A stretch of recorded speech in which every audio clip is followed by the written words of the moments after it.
Hey everyone, this is Scourge, and just starting up a little solo session on Bovada here. We're in real time. I'm going to be playing these hands as we go. A little different for me. I don't think I've done any videos like this yet for Cards Chat, but it's a first, and it's something I've been meaning to do for a while, so let's get going, see if we can get into some interesting spots. Hopefully not too many. Yeah. So this is Bovada, and it's HUDless, as some of you might know from watching last vid that I did with Deuces.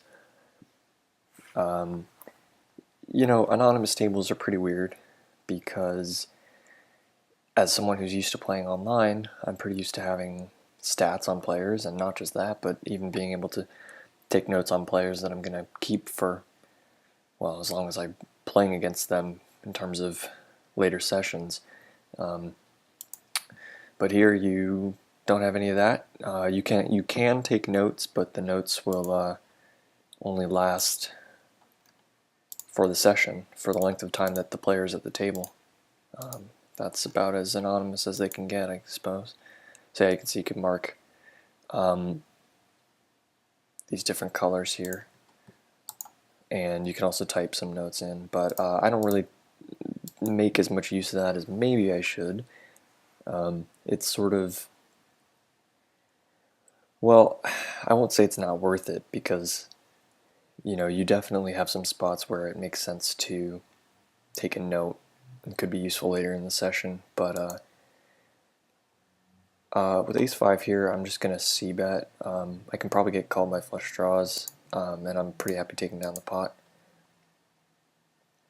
And he snap calls, and another diamond peels off, so basically his whole range is ahead of me now. So I think I'm just going to check behind. Hope to bink something useful, and I'm basically giving up on the pot here, especially now.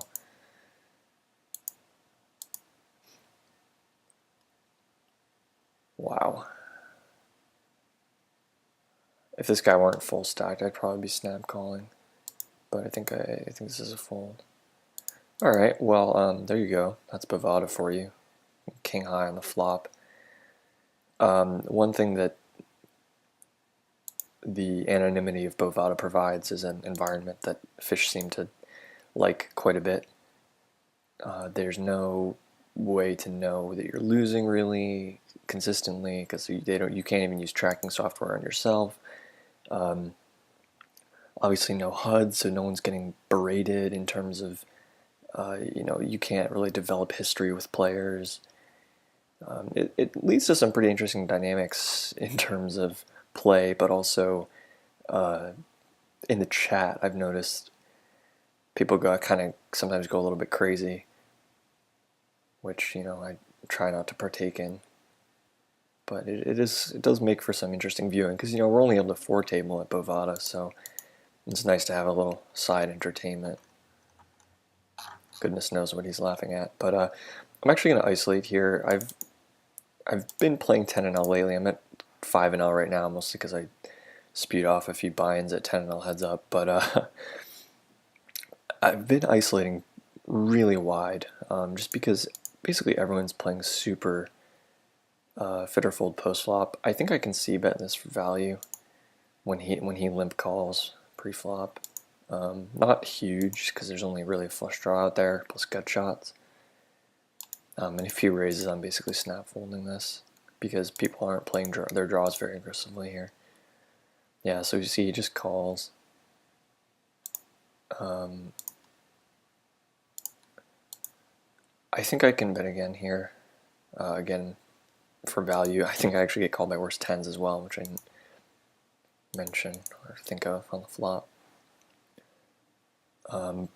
Probably unlikely that I get 3 streets of value, yeah. And here I'm going to ISO in position against a guy who's just completed his small blind. Wow, okay, so he completes and then min 3 bets. I think I can call because I'm getting better than 3-1 here. I'm not a big fan of the fact that he's short, but I think it's okay to call. We catch top pair, which is a little bit tricky because we're going to be dominated sometimes. I think he's betting. Well, I think he's betting all his nutted hands like aces, ace king here. I mean, they're not really nutted, but you know. I think I can just go for a bet here and get called by worse. Like pocket queens and pocket jacks almost never give up on the flop here, I think. He could have a hand like, oh, okay, that's interesting. I think I'm gonna call here. I expect to be behind a fair bit, but with those odds, I'm feeling pretty comfortable.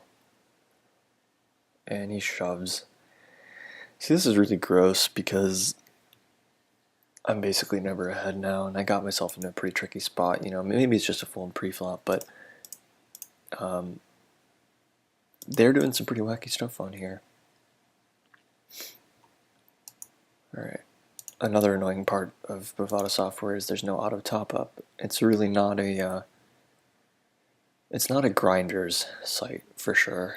I'm just gonna c-bet this. It's not that dry, but it's all low, and hopefully he's missed and he'll miss a fair bit. Wow. Okay.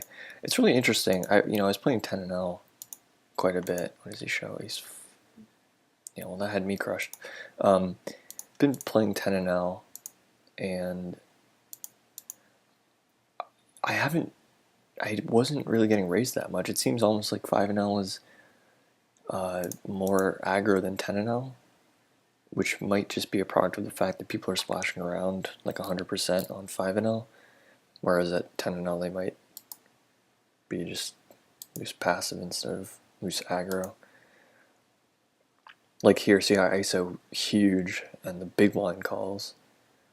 I wouldn't be surprised to see at least one more call here. Okay. Well, we're not exactly getting the best flops in the world, but you shouldn't really have too much here. And we have a lot of barrel potential. Just gonna fold this here, out of position. Wow, this is gonna get pretty lucky here. And I'm basically just setting up our river shove here. Should he call this, which I'm not convinced he will. And if he were to shove here, I probably have to call. It's a little bit gross, but there's a big spaz factor for a lot of these players, and they kind of just have to. Okay, well, that's pretty awful.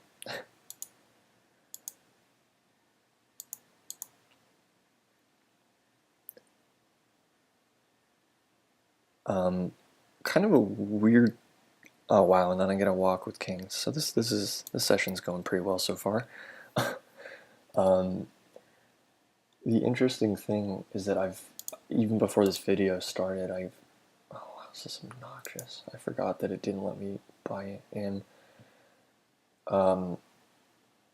It's gonna be kind of gross if I win this hand. Win like 4 big blinds. But anyway, I got 3-bet like a ton, and people aren't 3-betting at all at 10 and L.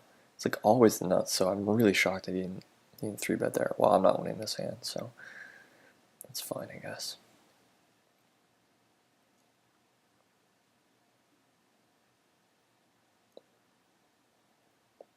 Can't believe I might have to make some surprisingly large adjustments between 10 and L and 5 and L. But this is pretty crazy. I might have to tighten up quite a bit, which is too bad because when you're playing 4 tables, you don't really see that many good hands all that often. Wow. So basically I have to go runner to win this pot. And 0 chance. I guess an ace might still be good for me, but probably not.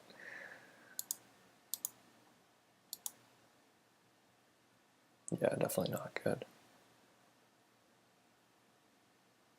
But I don't really care about winning a pot of 50 cents from my 13-cent shove. Oh yeah, that's a good hand. Man, he's running good.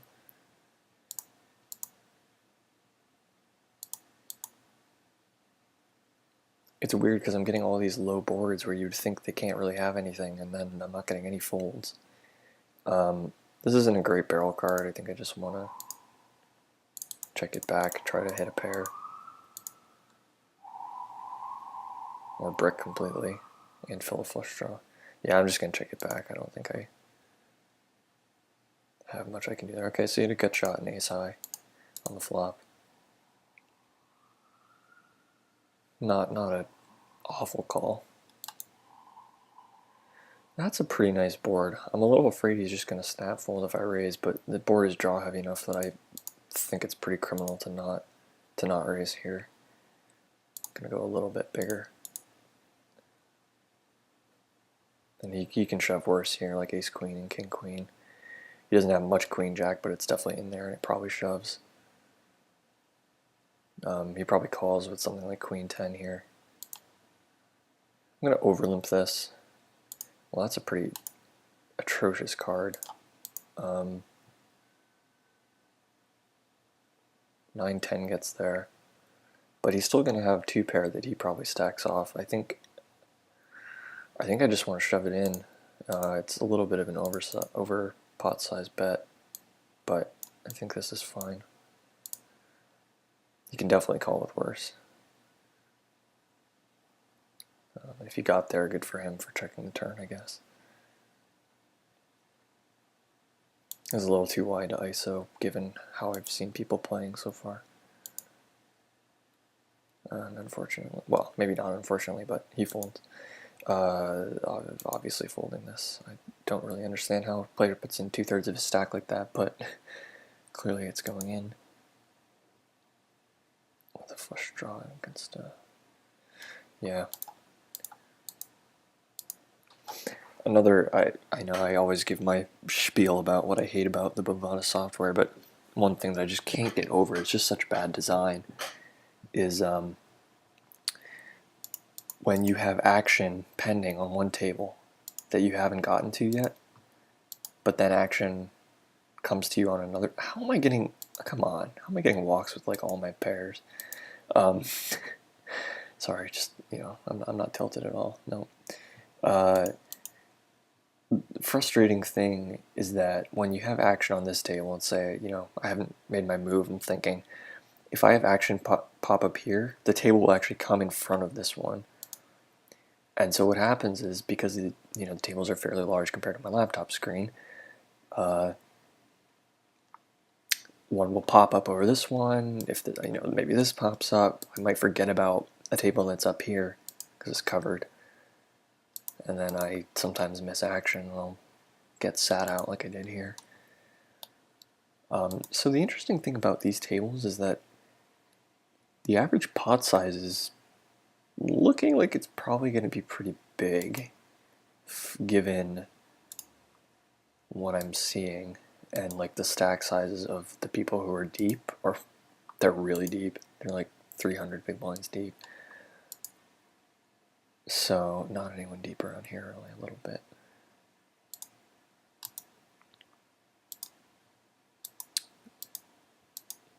At this point, I'm trying to play a little bit tighter now because I'm seeing just how my C bets aren't really getting through. I'm probably gonna have to bring that percentage way down. I don't know why I'm saying percentage because I don't actually know what percentage I was doing at 10 and L, but it was certainly a lot higher than I can do profitably here.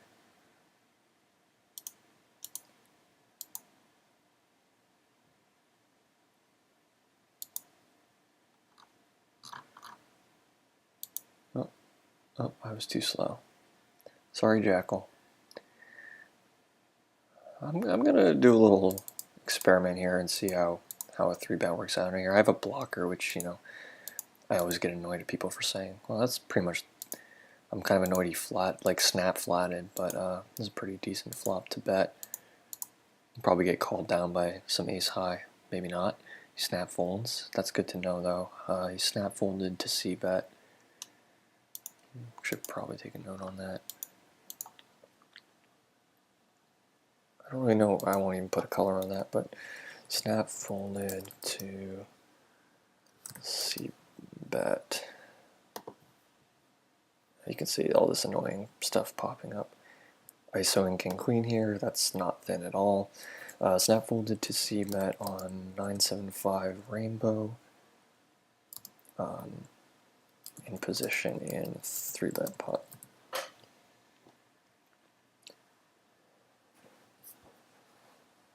I'm trying to think what he can even have there. I guess something like King Queen, or he could just be calling it the 3-bet really wide. I'll kind of have to see, if he's raising a lot of hands, which it seems like he might be. Yeah, okay. Now I can pretty comfortably mark him as aggressive.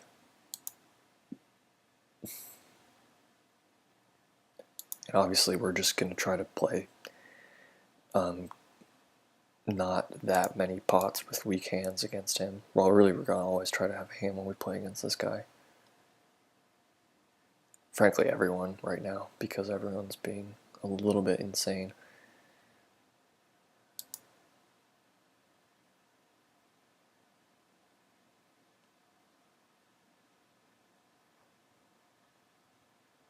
I don't understand his whole, his play reminds me of Rob Salabur. He's just like snap does everything. Although that wasn't, I don't consider that to have been a bad play. I mean, questionable open pre-flop, obviously, but post-flop didn't look that bad. Hopefully we'll get some playable hands. I'm going to be playing a lot tighter than I did at 10-0, but hopefully get into some interesting spots where I'm not just like, oh, he's a fish raising at 5-0, I need a snap fold because he has the nuts kind of thing.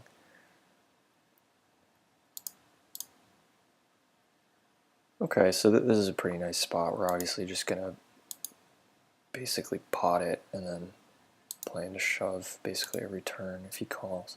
I'm going to c-bet this. I mean, I know I haven't been having the best success with c-bets, but I think it's fine.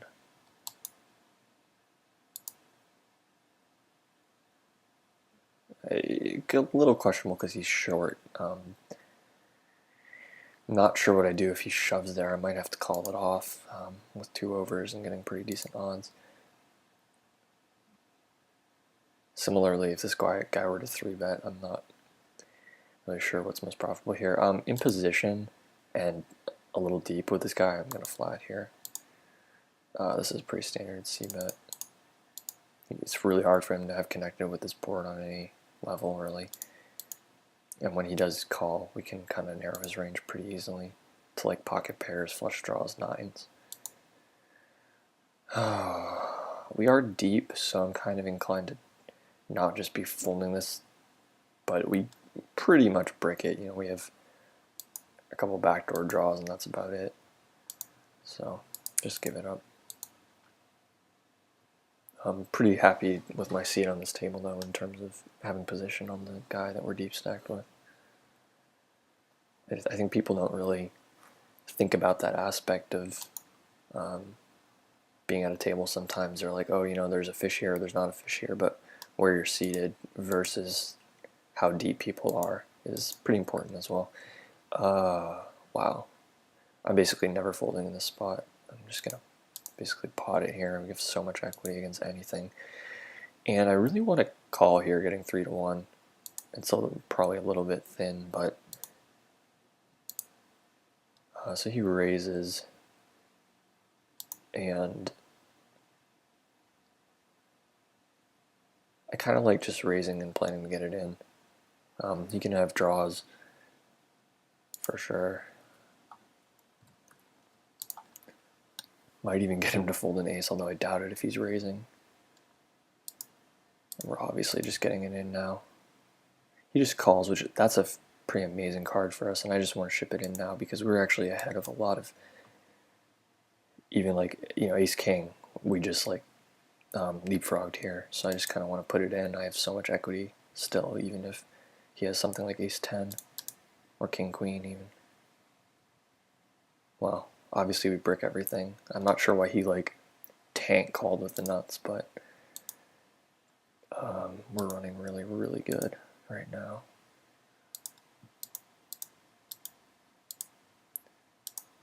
And I'm kind of inclined to just fold here.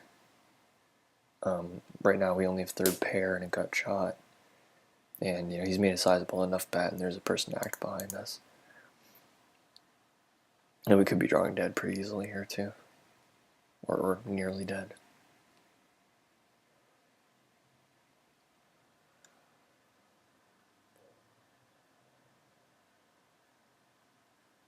I kind of like 3-betting here just because this guy's sizing looks like he's trying to pick up the dead money.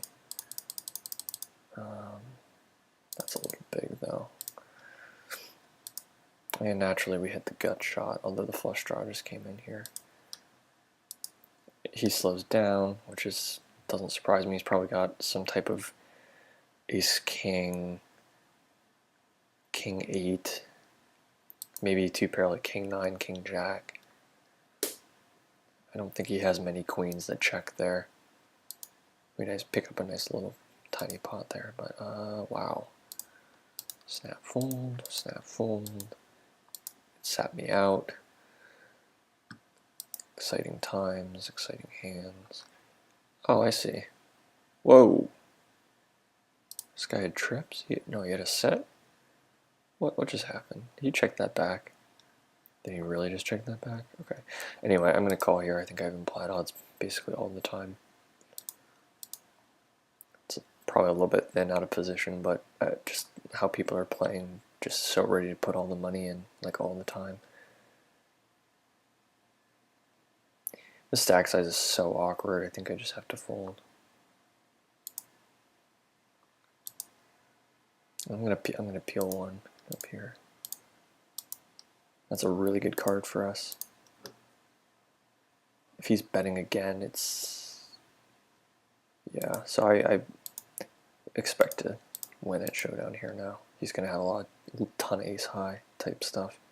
He's not gonna bet it again probably, but I'm pretty comfortable calling off a bet here too because I think the check bet line just looks so bluffy.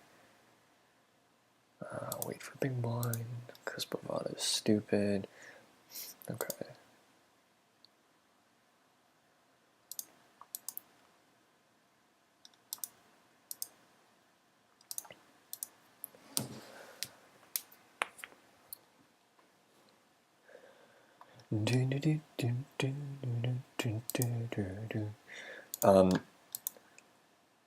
Yeah, so I'm actually, I don't know, I'm kind of weirded out by how 5-0 is playing. I think I like playing 10-0 a little bit better because I can play so many more hands. I think, wow, I really just want to snap this off.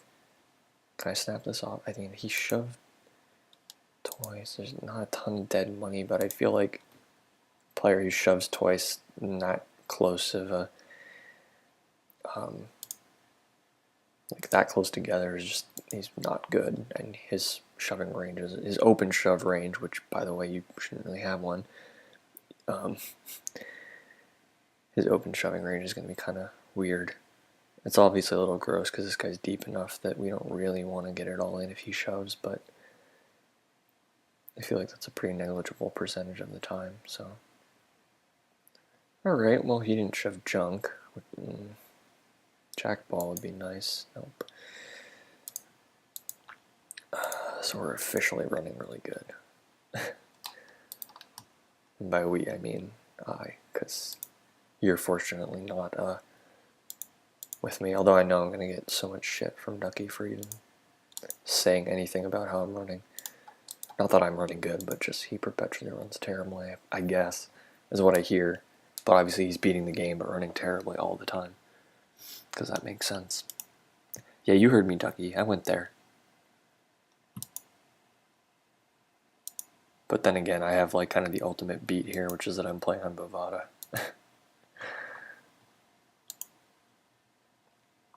For tabling, like I hate that I have to click around on tables just to even fill the time. Here, I feel like I should tell a poker story, but I don't know that I have a good one off the top of my head.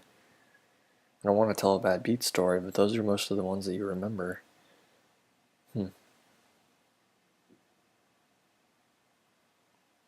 I guess I could just sort of talk about me and getting into poker. I mean, that's sort of the boring spiel stuff that I feel like gets overdone, but I mean, there's no hands going on, so I suppose I gotta talk about something. Um, so I learned how to play Texas Hold'em fairly young. My um, family played a lot of cards. I want to say it was with, an uncle, my aunt and uncle's house. Obviously very casual, but I was pretty young and probably didn't know shit, basically. And then when I was like 13 or so, I kind of started playing online for free. My dad wasn't gonna let me have money online, and I didn't have any of my own money, so I just played free rolls. I actually built. I wouldn't really call it a bankroll because I didn't really have bankroll management. But I built up some money a couple times on Poker Stars just playing their free, like crazy free rolls, and then um, working that up through, again, terrible bankroll management.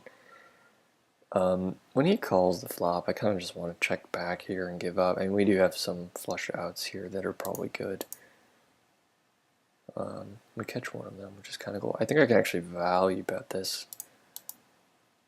It's a little thin, but there's no way he goes like insta check with a strong club there. I probably could have made it a little smaller, try to get him a hero call with something weird. But so anyway, I made a little bit of money. I think my peak bankroll was something ridiculously small, like $80. And I'd lose it back because like a lot of how I built it up quickly was, I'd win $2 and then I'd play like the $2 heads up sit and goes. And I kind of went through a phase where I was doing that, and then I had an enormous tilt problem, like just enormous. Like you'd think like, as just a kid, like it's not a big deal, right? But like I would get pissed, and we're talking crazy pissed. Like I wouldn't break things, but I wanted to break things. I think that's part of what made me kind of leave the game for a while. Is it wasn't fun, and I lost my bankroll. And then when I went through kind of another phase like that, but I wasn't that much older. I was maybe 17. And, because I'm 85 now, or, I'm going to call here. It's a little bit, actually, I'm going to call here. Ducky will yell at me if I fold this hand. Deuces is going to yell at me anyway for calling the hand, but,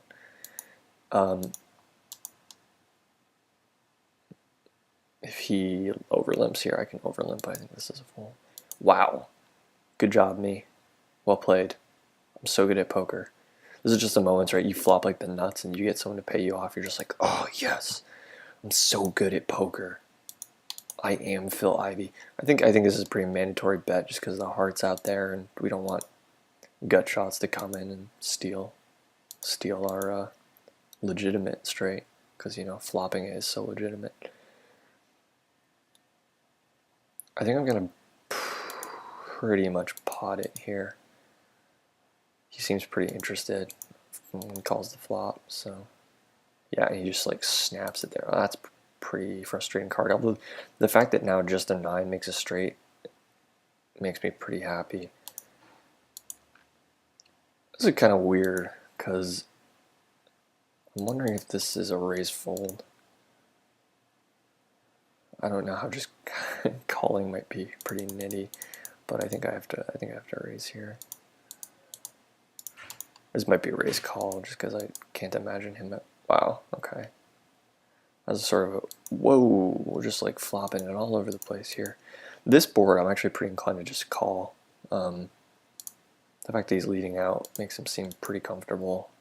Not the best card, but I don't think he has queens or aces or king queen too often here. I think he's more likely he has just an ace, especially with this sizing. And I mean, I'm never folding, obviously. And I have to put him in. Well, bet enough to put him in, I should say. And he folds. I don't know what he's doing there. He could have just like some weird sort of queen jack, queen 10 type hand where he's got a gut shot and a pair. But yeah, so I've been through phases in poker where I was playing a lot, and then I went through phases where I wasn't playing at all. And this was not taking the game seriously. This was back where I was probably better than 75% or more of the players online, and that was just because. And I'm just donking out here. Oh, not donking out, but I'm gonna bet here when he shows weakness on the flop. Better than so many players just by kind of playing a little bit tight, and not even like nitty tight, but just like knowing that an ace is better than playing like ace 10 is better than 5-7 offsuit.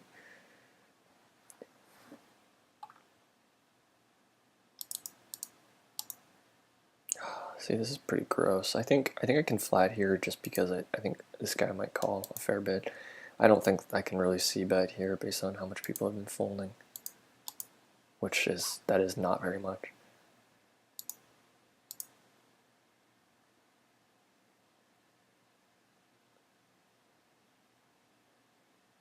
You don't really catch too much equity here, just overs. Ah, brother. Here we do pick up the third nut flush draw, so I'm gonna call. I think he can bet air a lot here too, so my ace high will be good. And I'm just folding here. I mean, I probably shouldn't be calling pre-flop, frankly. We catch a pretty sweet top pair here. It's pretty disguised. I think I can go for like a half-ish pot value bet, just go a little bit smaller. Try to get called by a jack. And he does call with worse. So one table running pretty well here. Just one though.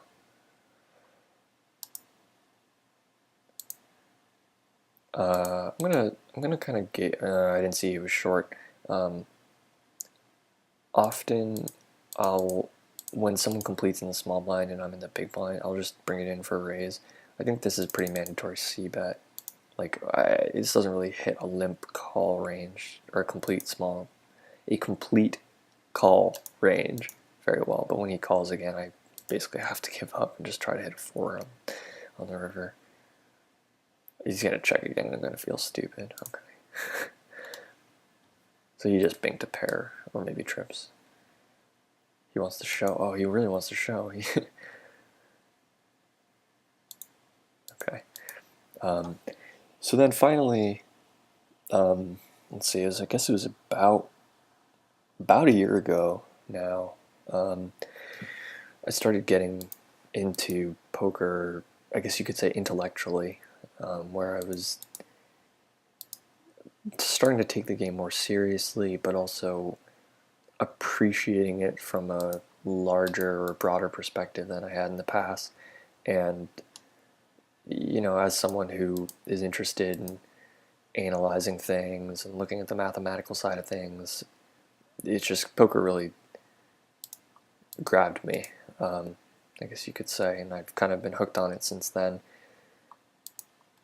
Okay, this guy, well, I opened, so I think when they both call, I get tons of calls from worse, and it seems pretty silly to give a free card here with flush draw and gut shots out there. Obviously, I'm hoping he raises with like something weird, like a bear king, and well, obviously we flop a set and we're just gonna take it down, but that's okay. I'm pretty happy to just take it down when I raise deuces and get 2 callers. This is a pretty raisable hand still in early position, or under the gun. But yeah, so I mean, I really started to play a little bit. It was kind of right toward the end of a semester in school for me, at the end of my sophomore year. Second year, for those of you who don't go to school in the U.S. But I did a lot of reading, was the main thing, was that I really started soaking up a bunch of literature. I bought a few poker books, but I got introduced to a few websites that were, oh man, this guy shoved 10s before. I have to assume I can call. I kind of want to, do I want to reshove? No, I don't want to reshove. His shove kind of is plenty. Man, of course, like now I try to tell a story and get into weird spots. Yeah, okay, see now he shoves king 3 offsuit, so we know we were right to call earlier as well. Alright, well that's a nice little pot. Hopefully he'll rebuy for his like $1.85 again. No. Uh. Yeah. Alright. So let's see. Let's just make a quick note on him. I almost want to call that. It's a little bit loose. Okay, so open, shoved. I'm just gonna list what he's open shoved. 10-10 and king 3 offsuit. And he's, I don't even know what to mark him as. I guess just crazy aggro.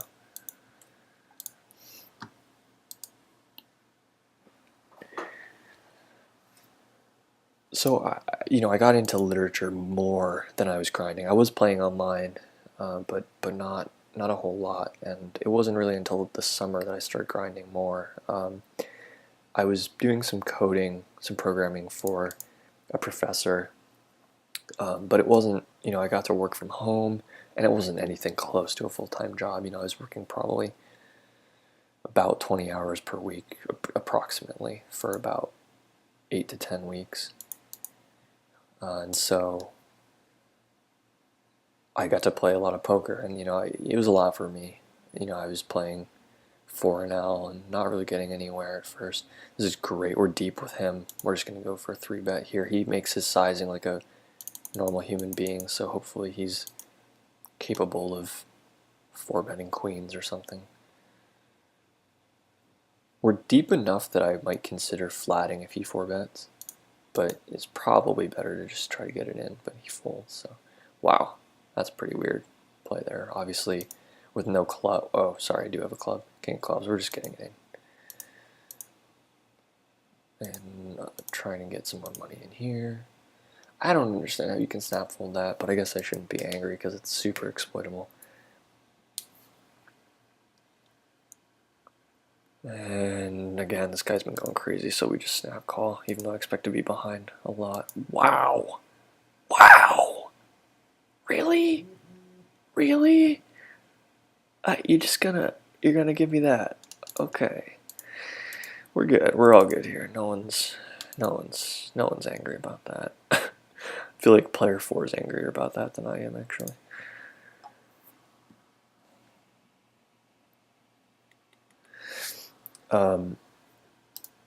Man, what? This is a weird day. I will say that. I'm already down like 2 buy-ins. Like, cut me some slack here. This is a little bit of a loose call. I'm not sure I really like it, but we're deeper, so it's probably not too bad. He bets kind of small. I'm inclined to just float this and see what happens. And again, pretty playable hand. So we have a lot of well, of course, as I say that, we brick any kind of backdoor draw we could have had. I think I'm going to go for a check raise here if he c-bets. It's pretty hard for him to hold the hand. We can... I hesitate to use the word rep because... Wow, his sizing is so bizarre.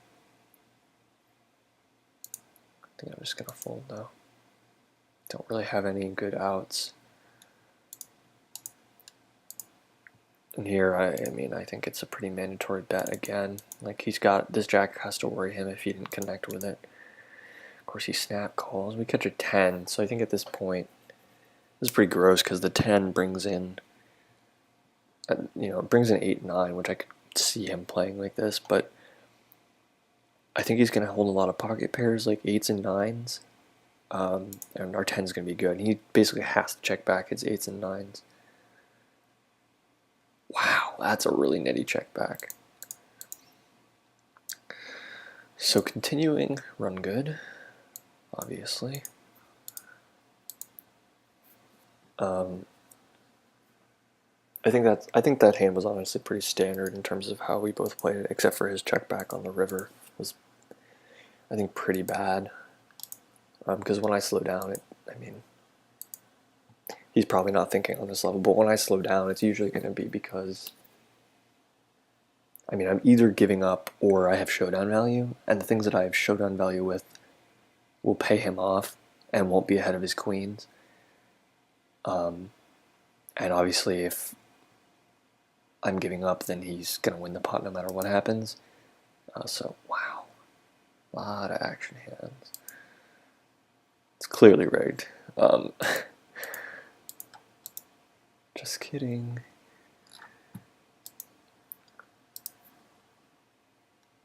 But yeah, I did not pay any attention when I started this video, so I'll probably try to keep it on the shorter side. I mean, I'm getting a little bored, but honestly, it's probably because I'm losing hand after hand here. I've probably played a little bad in a couple spots, and I was c-betting like close to 100% when the session started, and I was just not getting any folds. So, I had to kind of cut back on that. But I feel like after that, I'm sort of just playing some pretty standard spots. A few weird raises from villains, but that's about it. This guy has a really tough pre-flop decision. Oh, okay.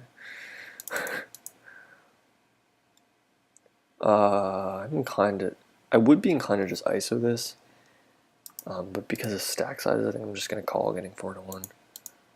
This is a great flop for us. We're gonna stack worse aces a ton of the time. And I think on this type of board, I just have to lead at it and basically plan to pot.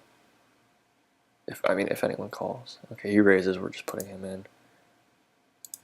You can call off with so much worse. Yeah. So second pair, which is bad because like every time I see something, when I stack off against someone in a spot like that, I'm thinking about like how he can go runner. I'm not really thinking that all the time, but I think this is a pretty decent board to c-bet into two players. We don't. Ooh, never mind. I kind of like calling one street. It's probably a little thin. He's so short. Oh man, this guy also leads into us. I'm gonna flat one. See what he does on the turn. If he checks the turn, we're probably actually ahead. If he bets again, I'm just gonna fold. And yeah, his sizing looks pretty value oriented. Show it. Okay. This guy leads out, and frankly, on this type of board, we can pick up some decent equity, but I'm just not feeling comfortable calling multiple barrels here, so I'm just gonna fold it.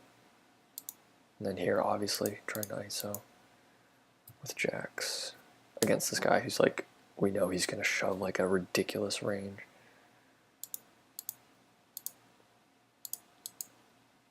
I'm actually gonna size a little bigger because I think he can just go insane once in a while. Not that time, clearly, but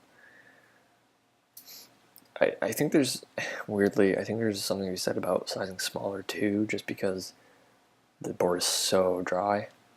But I think that against this player who's been known to spaz out in a number of ways, I think sizing bigger is probably okay. I'm not sure there's a way to really know which one is more profitable without, first of all, having played a lot of hands against the guy, and second of all, having HUD stats. Okay. Skype is really dead right now. It's sad. I feel like I am talking to myself, but I really feel like I'm talking to myself because there's not even any other like adjacent conversation going on.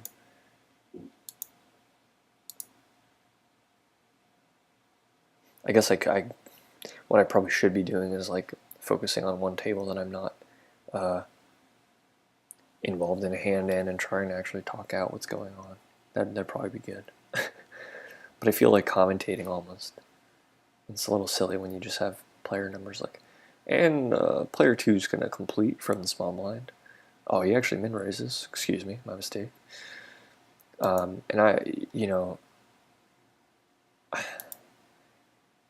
I kind of like 3-betting here. I don't not that might be bad, but I'm gonna go ahead and 3-bet. I think blind versus blind, he can have plenty of junk here, and we're gonna be in position when he does flat. If he 4-bets is obviously a snap fold, but we have a pretty playable hand in position, and I like that.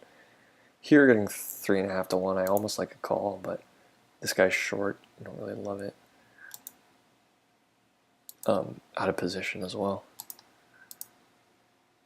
And again, I'm trying to steal a little. I'm kind of not really having a stealing range right now. It's just a depolarized button range with more strong side weighted stuff. Just because again, the number of folds I'm getting is pretty minimal right now. I might have to go back to 10 and L and just play super under roll just to. That's probably an open though, actually, now that I think about it. With his stack size, it's probably an open. Might have to just go back to 10 and 0 because it's actually, I don't know about easier, but lower variance for sure, I'd say.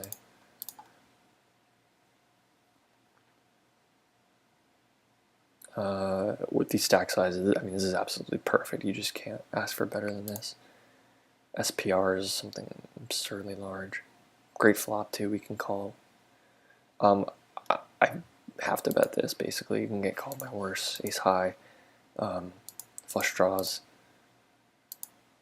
Obviously, your only real concern is you can check raise with nuttish type hands, but not a great card. I can see him opening something like ace 10, but again, no draws really come in. I'm just betting. This is basically just for value. I can't really see him taking a check call line with like jacks or queens here. And now I'm just checking behind this river. No way I ever get value from anything. And if he bets here, I probably have to fold as well. Alright, well that's pretty frustrating because I really have no idea what he's doing on the flop. He's literally opening a bad hand and just decides that he's going to call the flop because floating is smart, I guess. I usually try to float with like some kind of semblance of equity or like pretending that I can take the pot away later, but I guess if you then flop a pair to both of your cards, it's not too bad. I don't really think a c-bet accomplishes much here into 2 players on a queen-high board. I feel like, well, that's a fantastic turn card for us, and I think can actually probably go for a bet here. Pretty thin value, just like get called by 7s, 5s, 3s, probably even deuces call, peels 1 at least. Weird straight draw hands. There's no flush draw out there, so it's probably a little bit thin value bet, but I just hate giving 2 free cards there when I expect to be so far ahead of their ranges. Wow. This is pretty atrocious.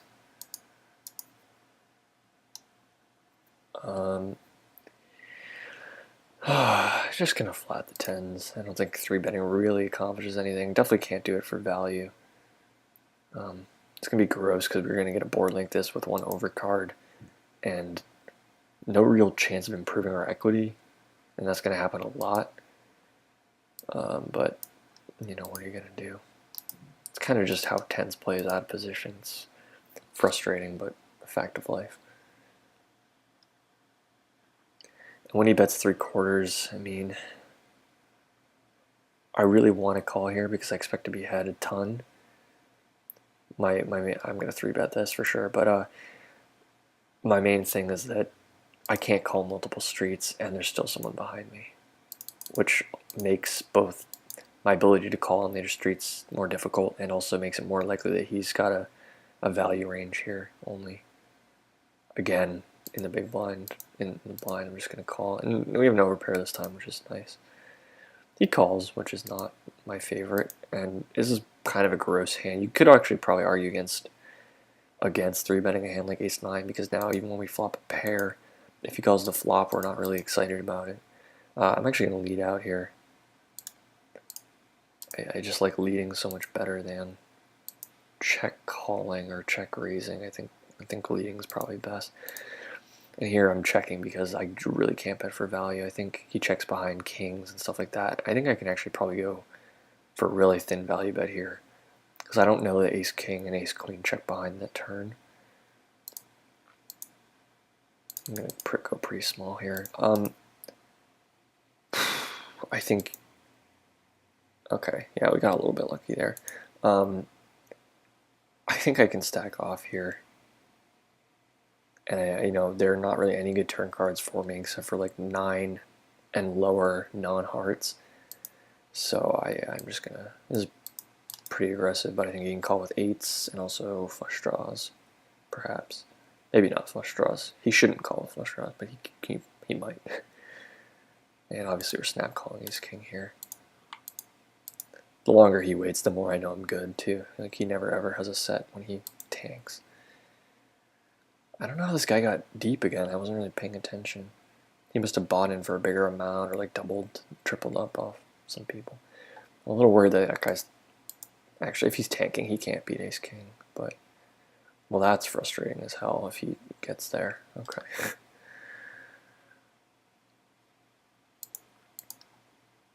Okay, we'll just add that to his little list of things he shoved. It's pretty gross, pretty high variance to just be calling him off with like ace queen and stuff, but I mean we have to because it's just so bad. His range is gonna be so bad. I'm gonna raise pretty big here, bigger than I normally would, just because I think he's gonna go so crazy so much of the time. It's a little weird with so many people behind, but I mean we still have a really strong hand, and that's kind of the point of isolating anyway. Oh, ramble, ramble, ramble. Well, I didn't isolate the guy I wanted to isolate, and this is pretty much the worst flop in the world. It hits his range pretty well, like a limp calling range. That I think I basically have to c-bet though when I isolate like that, because on the chance that he's just completely bricked it, I mean he has to snap fold. And we run really well. Like, it's so dumb because you know he's just got something from the flop and the forward changes absolutely nothing. But when he shoves that size, I mean, we're not even getting, like, what are we even getting? That number can't be right. But this guy folded to a 3-bet before, so I'm gonna 3-bet again.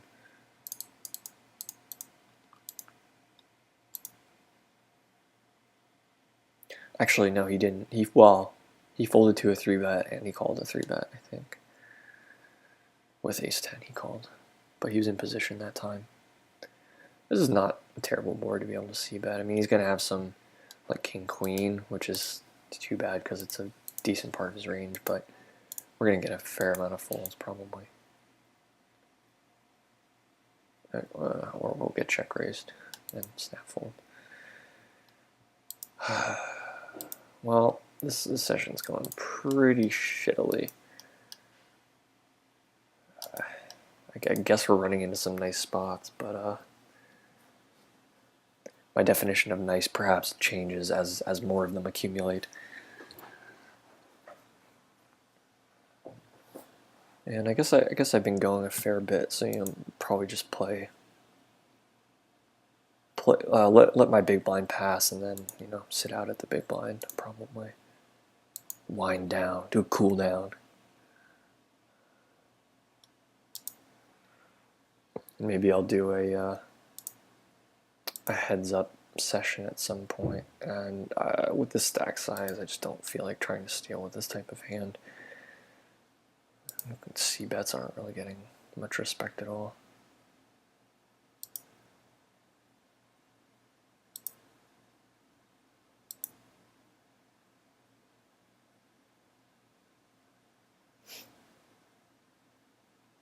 In position, I think it's a little bit of a different story. I think I can open this. I'm gonna just min open though. Snap calls me. Probably snap calls me. Yeah. See, that's kind of a reason for not, and I don't think I can c-bet this really profitably at all.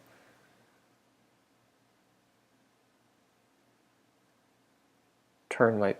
I was gonna say the turn might be a stab if they check 2 streets, but Not when he bets the turn.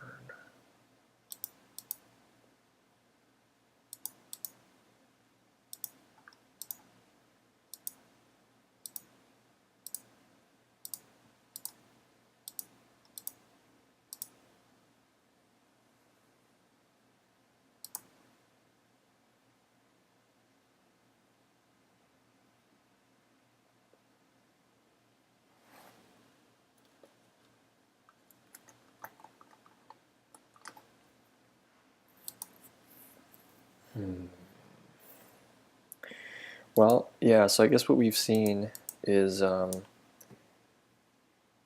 need to tighten the hell up at 5-0. Is basically what I've gathered from this. C-bet a lot less. Tighten my starting hand requirements. Oh, don't give me... Don't... How do I get a walk when I get a premium? Like, I'm getting 2 callers in every other spot. This seems like a mandatory C-bet, though. Just because, I mean, you know, we have equity to pick up 2 pair and stuff like that, trips. He's calling down with worse, probably, frankly. I definitely can't bet for value on the turn, though. He's going to check back a lot of ace-high. You can't really have that many draws, which is the one thing that worries me. If he bets here, I probably just have to fold, because I have to give him credit for a 10. And that's what happens. And again, this, I mean, with this stack size in particular, I really just have to go for a pretty big raise here.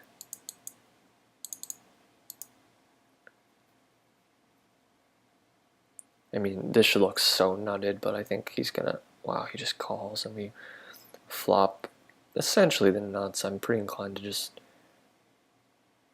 bet and try to get it in, because if he has an ace, he's always getting it in, and he can call us worse. I don't think I need to size it differently now. I'm not really sure how to size it. Unfortunately, he's going to snap fold like king queen here, but he's also going to ship in with worse. Aces like never fold here. Oh, I can't even believe that. I'm on this little tilting. Are you kidding me?